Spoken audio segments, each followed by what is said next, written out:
नमस्कार दोस्तों, मैं सोनू शर्मा। आज का वीडियो आपको आपके दिमाग की असली ताकत का एहसास करवा देगा कि कोई इंसान मेंटली कितना मजबूत हो सकता है।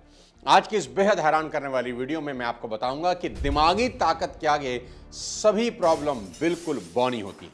16 जनवरी की सुबह इस खबर से सनसनी मच गई कि सैफ अली खान पर उनके बांद्रा वाले घर पर किसी ने चाकू से हमला किया है। सैफ अपनी पत्नी करीना के साथ 11वीं मंजिल के अपने बेडरूम में थे। तभी उन्हें अपनी नर्स अलियामा फिलिप के चीखने की आवाज सुनाई थी और जब वो उनके कमरे की तरफ भागे तो एक अजनबी शख्स वहां खड़ा था और उनका छोटा बच्चा रो रहा था। सैफ ने उस व्यक्ति को रोकने का प्रयास किया और कमरे में अफरा तफरी मच गई और उसने सैफ की पीठ, गर्दन और हाथों पर कई बार चाकू मारा। उसके चाकू का एक 2.5 से 3 इंच का टुकड़ा टूटकर सैफ की बॉडी में ही रह गया, जिसे डॉक्टर ने सर्जरी करके बाहर निकाल दिया। डॉक्टर का कहना था कि अगर चाकू थोड़ा सा और डीप चला जाता या दाएं बाएं थोड़ा सा होता तो सैफ पर जिंदगी का खतरा हो सकता था। लगभग 5 दिन हॉस्पिटल में रहने के बाद 21 जनवरी को सैफ अली खान को डिस्चार्ज मिला। अब आप सोच रहे होंगे कि मैं सैफ अली खान की कहानी आपको क्यों सुना रहा हूं। बताता हूं आपको। कुछ लोगों के लिए सैफ की रिकवरी अजूबा और चमत्कार की तरह है और दूसरी तरफ शिवसेना के संजय निरुपम इस तेज रिकवरी पर सवाल उठा रहे हैं कि इतनी गहरी चोट से कोई कैसे इतनी जल्दी रिकवर हो सकता है और वो भी सिर्फ 5 दिन में। इतने गहरे घाव कैसे भर सकते हैं कि कोई इंसान अपने पैरों पर चलकर वापस घर लौट आए। हो सकता है इस घटना के पीछे कुछ और सच्चाई छिपी हो, लेकिन आज मैं सिक्के के दूसरे पहलू की तरफ आपका ध्यान ले जाना चाहता हूं, जो कि इस वीडियो बनाने का सबसे बड़ा कारण है। लेकिन उससे पहले अगर आप चैनल पर नए हैं तो सब्सक्राइब करके बेल आइकन दबा दें ताकि मेरी कोई अगली वीडियो आपसे मिस ना हो। दोस्तों, क्या यह हो सकता है कि कोई इंसान मेंटली इतना मजबूत हो कि उसकी रिकवरी समय से पहले हो जाए? क्या सैफ अली खान मेंटली इतने मजबूत हैं कि वो मात्र 5 दिन में इतने बड़े जख्म के बाद अपने पैरों से खुद चलकर घर लौट आए? क्योंकि मेडिकल साइंस का तो यही मानना है कि इंसान की फिजिकल रिकवरी बहुत हद तक उसकी मेंटल स्ट्रेंथ पर डिपेंड करती है। इसकी सबसे बड़ी ताजा मिसाल हमें कुछ दिन पहले देखने को मिली क्रिकेटर ऋषभ पंत के केस में, जो कि मौत के मुंह से वापस निकल कर आ गए, जिनके एक्सीडेंट के बाद बहुत से लोगों ने यह कह दिया था कि खेलना तो बहुत दूर, अब ऋषभ पंत कभी ठीक से चल भी नहीं पाएंगे। लेकिन सिर्फ 14 महीने, जी हां, सिर्फ 14 महीने में ऋषभ पंत न सिर्फ ठीक हुए बल्कि T20 वर्ल्ड कप जीतने वाली टीम का हिस्सा बने। इसलिए सैफ अली खान की रिकवरी में जितना डॉक्टर का कमाल है उतना उनकी खुद की मेंटल स्ट्रेंथ का भी बहुत बड़ा रोल हो सकता है।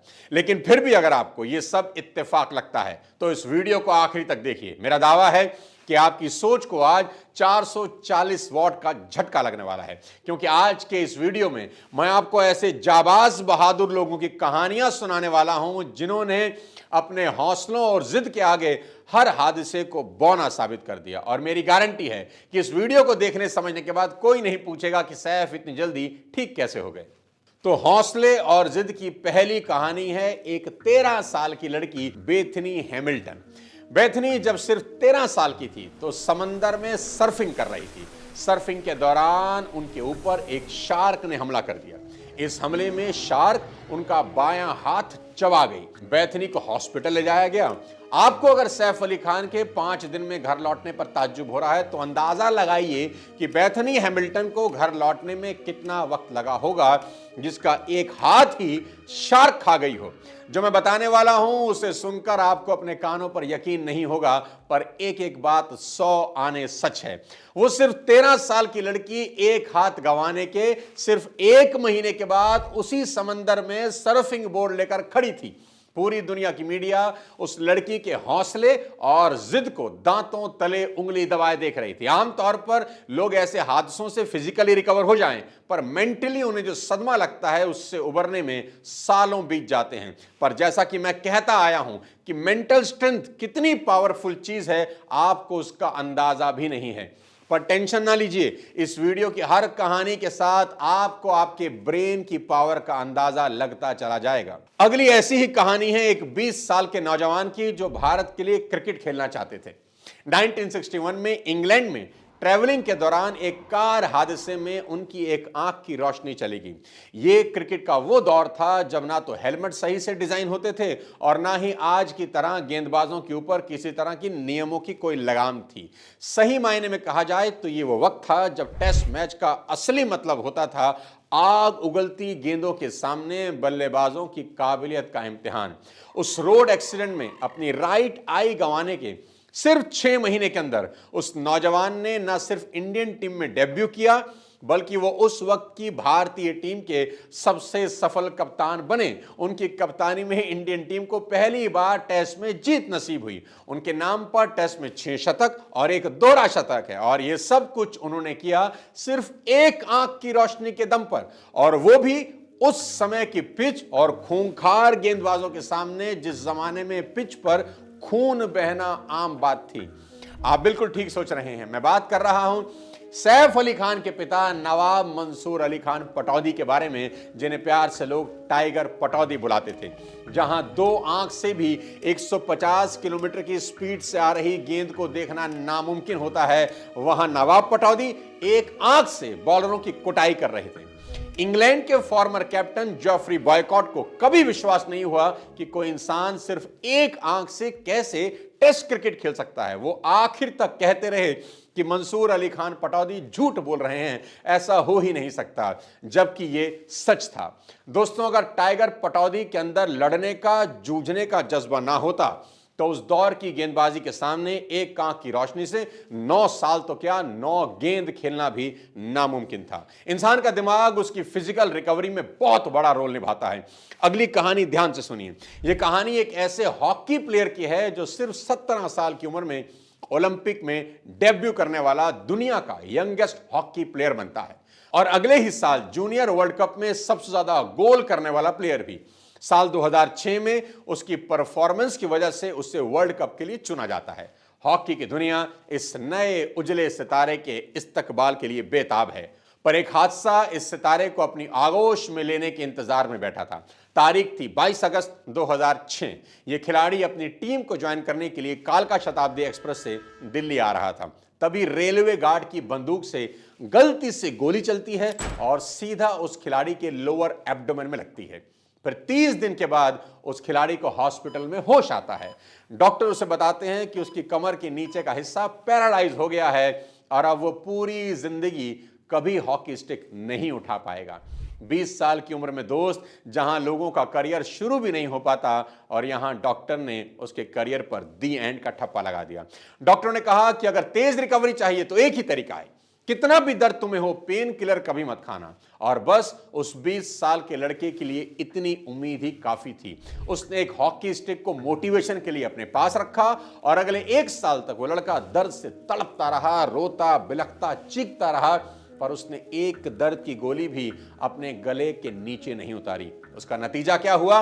1 साल के अंदर वो अपने पैरों पर खड़ा हो गया और फिर अगले साल 2008 में वो वापस उसी टीम का हिस्सा बना जिस टीम की जर्सी उस हादसे ने उससे छीन ली थी। और ठीक 1 साल के बाद वो लड़का अजलान शाह हॉकी टूर्नामेंट में मैन ऑफ द टूर्नामेंट का खिताब जीतता है।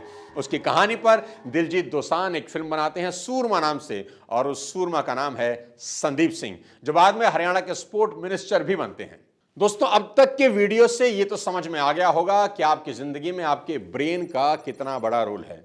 एक बड़ी मशहूर किताब है ब्रेन दैट चेंज इटसेल्फ। उसमें एक neuro scientist Paul Bach y Rita की कहानी है, जिससे सुनने के बाद आपको समझ आ जाएगा कि सैफ अली खान, संदीप सिंह, बेथनी हैमिल्टन जैसे लोगों ने इतनी जल्दी रिकवरी कैसे की। पॉल के पिता पेट्रो एक टीचर थे, पर एक स्ट्रोक की वजह से वो पैरालाइज हो गए और छोटे छोटे काम के लिए दूसरों के मोहताज हो गए। डॉक्टरों ने हाथ खड़े कर दिए कि अब यही इनकी जिंदगी है, पर पॉल के बड़े भाई जॉर्ज, जो कि एक साइकेट्रिस्ट थे, उन्होंने डॉक्टर के इस फैसले को मानने से इनकार कर दिया और वो अपने पिता की देखभाल के साथ साथ उनसे बातें करते, उनको मोटिवेट करते, उनको भरोसा दिलाते रहते कि कुछ नहीं है, आप ठीक हो सकते हैं। धीरे धीरे कुछ सालों में पॉल के पिता पेड्रो ना सिर्फ चलने फिरने लगे, बल्कि उन्हें वापस टीचिंग का काम शुरू कर दिया और कई किताबें लिख डाली। बाद में जब उनकी मौत हुई तो मेरी जैन नाम की एक डॉक्टर ने पेड्रो की बॉडी ऑटोप्सी की, जिसके बाद पता चला कि पेड्रो की बॉडी कभी पूरी तरह से रिकवर ही नहीं हुई थी। यहां तक कि उनके दिमाग का वो हिस्सा जो बॉडी पार्ट को कंट्रोल करता था वो भी 97% डैमेज था, पर बाकी बचे सिर्फ 3% ने पेड्रो की विल पावर की वजह से खुद को रीऑर्गेनाइज करना शुरू किया।